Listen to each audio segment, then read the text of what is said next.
Assalamualaikum warahmatullahi wabarakatuh. Kita kembali lagi pembelajaran daring pada pagi hari ini. Kita akan meneruskan pelajaran yang kemarin.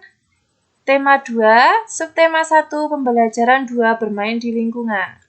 Nah, kita akan membahas di sini di pembelajaran 2. Nanti kalian bisa menyiapkan buku kalian, lalu kalian buka.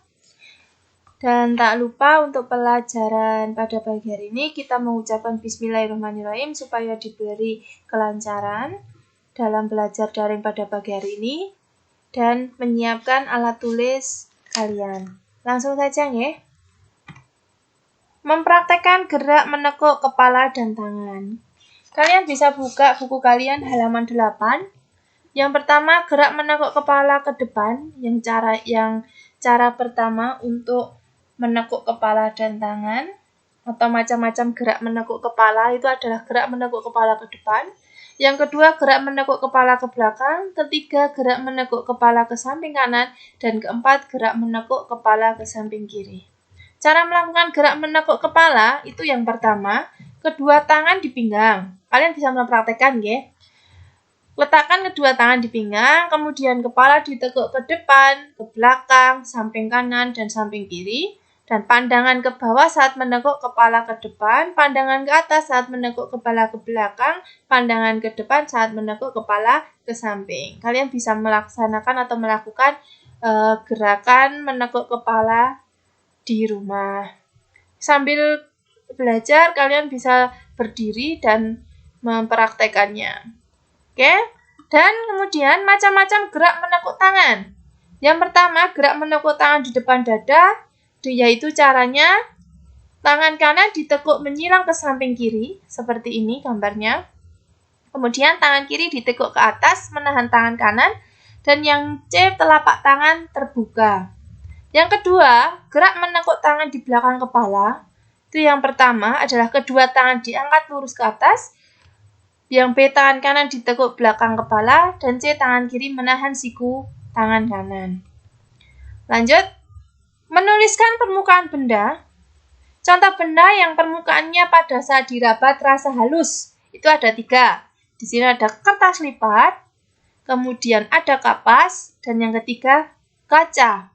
Kertas lipat jika kalian raba permukaannya sangat halus. Kapas pun juga permukaannya sangat halus. Kemudian kaca. Kaca itu bisa kalian raba kalau permukaannya halus. Inilah macam-macam benda yang permukaannya halus. Kemudian ada benda yang permukaannya saat diraba terasa kasar. Itu yang pertama ada kerikil, keset, dan ban. Nah, kerikil, batu kecil-kecil itu coba kalian raba itu permukaannya sangat kasar. Kemudian keset itu juga kasar, berasa ya. Dan ban karena ada ulir-ulirnya ini juga terasa kasar. Inilah adalah contoh permukaan pada saat diraba terasanya kasar. Kalian bisa cari contoh yang lain. Kalau mau menambahkan silahkan. Terus lanjut untuk menuliskan aturan. Aturan itu adalah sebuah ketentuan yang dibuat untuk membatasi tingkah laku atau mengikat seseorang yang harus ditaati. Aturan membuat sesuatu yang boleh dilakukan serta tidak boleh dilakukan. Macam-macam aturan itu sendiri itu ada aturan di rumah, di sekolah, masyarakat, atau lingkungan. Jadi setiap di tempat itu pasti ada aturannya. Kalau di rumah aturannya bagaimana, di sekolah, ataupun di masyarakat lingkungan. Putian punya contoh aturan di sekolah. Itu yang pertama, datang di sekolah tepat waktu. Kedua, mengerjakan tugas piket sesuai jadwal. Yang ketiga, mengenakan seragam sekolah dengan lengkap. Nah, setiap aturan itu jika dilakukan akan menjadi baik, tapi kalau tidak dilakukan itu ada akibatnya. Kalau misalnya aturan sekolah, kalau tidak kalian lakukan, akibatnya adalah yang pertama mengganggu kegiatan belajar di kelas, yang kedua lingkungan sekolah menjadi kotor, dan yang ketiga tidak nyaman saat berada di sekolah.